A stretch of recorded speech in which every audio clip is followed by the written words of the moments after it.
un animal, pour survivre, il va s'enfuir. C'est-à-dire que s'il a un prédateur qui en veut à sa vie, qui veut le manger, il va bouger, il va s'enfuir, il va courir. Mais une plante, elle, comment elle fait, vu qu'une plante ne peut pas bouger? Donc la plante, pour survivre, pour ne pas se faire manger, elle sécrète des toxines végétales, qui font que les animaux qui la consomment vont avoir des dégâts.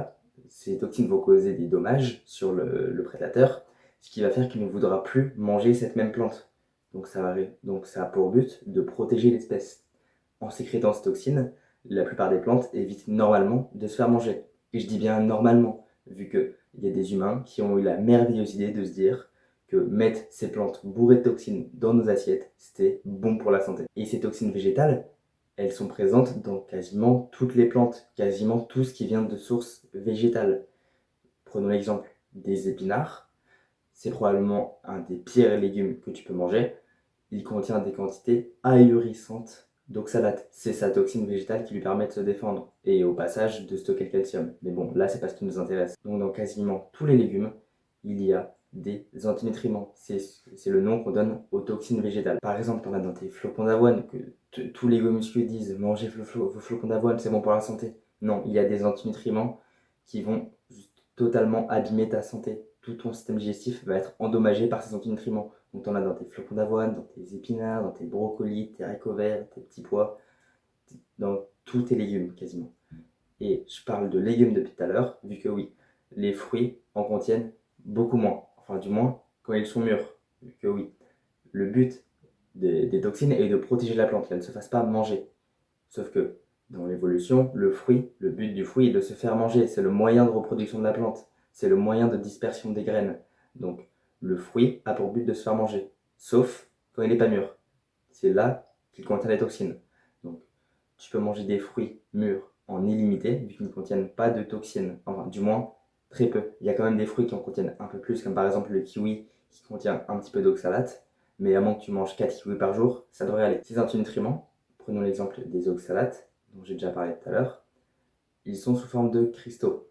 Donc, quand ils vont passer dans tout le système digestif, donc sur la trachée, l'estomac, tout ça, ça va endommager la paroi de tous ces organes-là. Vu que c'est des cristaux, c'est pointu, ça va, entre guillemets, arracher des bouts de toutes les parois de ton intestin, de ta trachée, de ton estomac, hein, tout le circuit digestif. Et ces antinutriments, en plus d'abîmer ton système digestif, ils vont neutraliser des nutriments. C'est pour ça qu'on appelle ça antinutriments.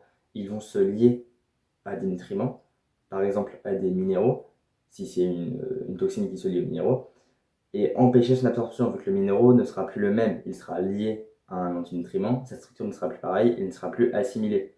Et en plus de neutraliser l'absorption de la plupart des nutriments de l'aliment lui-même, ça va neutraliser ceux des autres aliments que tu digères en même temps. Imaginons si tu bois un verre de lait cru, tu auras beaucoup de calcium, mais tu vas pas en absorber beaucoup si à côté tu manges des épinards. Vu que les toxines des épinards vont se fixer au calcium dans ton lait. Du coup, ça va réduire drastiquement l'absorption du calcium de ton lait. Pour donner une valeur, les oxalates réduisent de 75% l'absorption du calcium. C'est-à-dire que tu ne tires que 25% de tout le calcium que tu as consommé. Et dans l'intestin, ces toxines végétales sont des déchets, c'est à cause de l'inflammation. Donc le système immunitaire doit entrouvrir la paroi intestinale pour venir neutraliser ces déchets, ces intrus dans l'intestin. Et à force de trop ouvrir la paroi intestinale, il y a trop d'échanges entre l'intérieur et l'extérieur de l'intestin. Et oui, vu que l'ouverture ne se fait pas que dans un sens. Si c'est ouvert, il y a des échanges dans les deux sens. Donc, à force, tu te retrouves avec ce qu'on appelle un intestin passoire, c'est-à-dire qu'il est perméable. Genre, ce que tu as dans ton intestin passe très facilement en dehors de l'intestin. Donc là, tu te retrouves avec des éléments de l'intérieur de l'intestin dans ton sang, qui vont donc dans les autres organes, et ça peut causer des maladies auto-immunes. Prenons l'exemple du diabète de type 1. Oui, ça va vous paraître complètement fou, mais ça peut causer un diabète de type 1. Mais donc si tu te retrouves avec ces éléments qui deviennent inflammatoires en dehors de l'intestin, dans le pancréas, dans les cellules qui gèrent la production d'insuline et de glucagon, le système immunitaire va devoir les attaquer, vu que ça va être vu comme un déchet. Donc ton système immunitaire attaque ces déchets, mais au passage, il détruit aussi les cellules de ton pancréas. C'est là que le diabète de type 1 arrive. Le système immunitaire a dégradé les cellules du pancréas responsables de la sécrétion de l'insuline et du glucagon. Donc, à cause d'un nutriment, d'un intestin passoire, tu peux devenir diabétique de type 1. Mais du coup, vu que les légumes contiennent ces toxines végétales qui peuvent abîmer notre paroi intestinale et notre santé de manière plus globale, quel intérêt a-t-on à en manger? Oui, vous allez me dire, il y a des nutriments. Les nutriments sont moins assimilables que dans de la viande ou des fruits, vu qu'il y a ces toxines qui vont réduire leur absorption. Donc quel intérêt a-t-on à manger ces légumes? Absolument aucun. Ça va juste dégrader notre santé.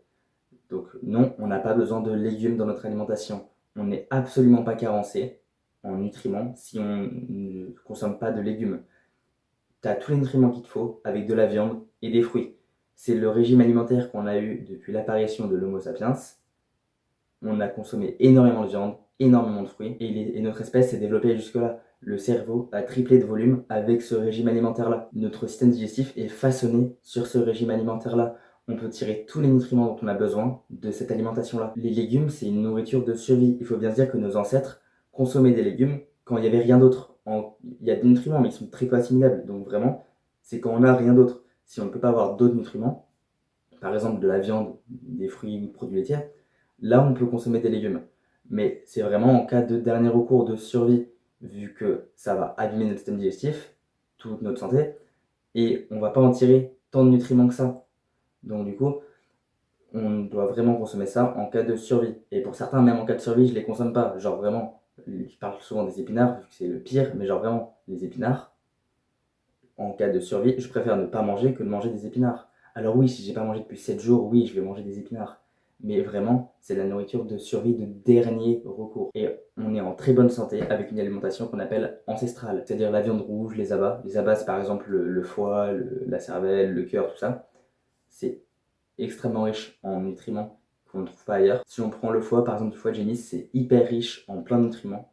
Donc ça complète parfaitement la viande rouge. Il faut trouver un équilibre entre viande rouge et abats. Si tu manges que de la viande rouge, c'est pas ouf. Si tu manges que des abats, c'est pas ouf, il va te manquer des trucs. Donc essaie de faire moitié-moitié entre les deux. Donc tu manges de la viande rouge et des abats. Ensuite, tu peux aussi consommer des œufs. L'idéal, c'est d'avoir des œufs de qualité qui ne sont pas nourris aux graines, qui sont des œufs de pâturage. Vu que, contrairement aux ruminants, comme par exemple les vaches, les poules ne peuvent pas saturer les graisses. C'est-à-dire que si elles consomment des graisses polyinsaturées, donc des graines, elles vont les retranscrire ainsi. Donc c'est-à-dire que les œufs seront plus riches en graisses polyinsaturées, ça va changer le profil lipidique.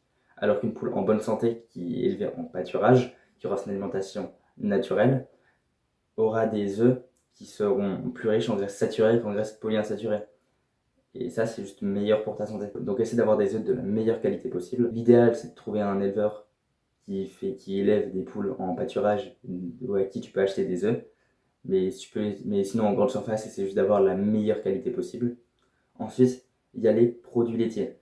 Voilà, les produits laitiers crus, c'est hyper important. J'ai fait une vidéo sur le lait où j'explique pourquoi pourquoi les produits laitiers crus sont juste beaucoup mieux que les produits laitiers pasteurisés. Genre, je suis contre le lait pasteurisé et pour le lait cru. Le lait pasteurisé est inflammatoire.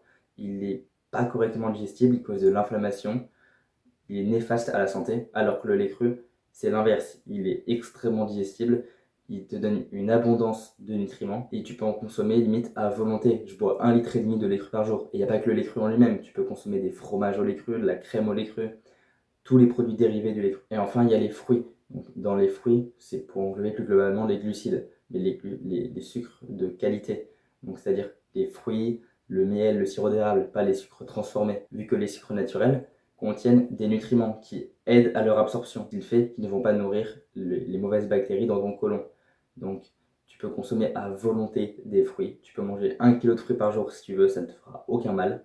Ça va même t'aider à accélérer ton métabolisme. Donc viande rouge, abats, œufs, produits laitiers crus, fruits, miel et sirop d'érable. Et en plus, le miel contient des polyphénols. C'est quelque chose qui va t'aider à digérer le sucre. Tu veux savoir exactement comment, étape par étape, implémenter l'alimentation ancestrale dans ton mode de vie, comment améliorer ta santé de manière plus globale, c'est-à-dire par le sommeil, l'exposition au soleil, tout ça. Si tu veux savoir exactement ce qu'il faut faire, tu peux jeter un œil à la communauté dont je mets le lien en description. Je travaille dessus en collaboration avec mon frère. Tu peux aller voir, tu auras un accès illimité à nous en message privé. Tu peux nous envoyer des messages en privé, on pourra te répondre on pourra répondre à tes questions directement. Donc si tu as des questions un peu complexes, on pourra t'éclairer dessus. Va jeter un œil à la communauté, vraiment tu ne le regretteras pas. En plus, elle évolue constamment, on rajoute constamment des nouveaux modules, des nouvelles connaissances, vu que oui, on apprend constamment, on se renseigne toujours, on est encore en apprentissage, on n'arrête jamais d'apprendre. Donc on a toujours des nouvelles connaissances qui viennent s'ajouter, se compléter, qui s'ajoutent dans cette communauté. Donc évidemment, le prix va augmenter au fur et à mesure qu'on va acheter des connaissances. Mais si tu rejoins maintenant, tu pourras bénéficier du prix actuel, qui je trouve est plutôt favorable, pour toujours. Donc maintenant, tu sais que les légumes sont pas si bons que ça pour la santé. Tu peux adapter ton alimentation, te diriger plus vers une alimentation ancestrale. Abonne-toi, salut!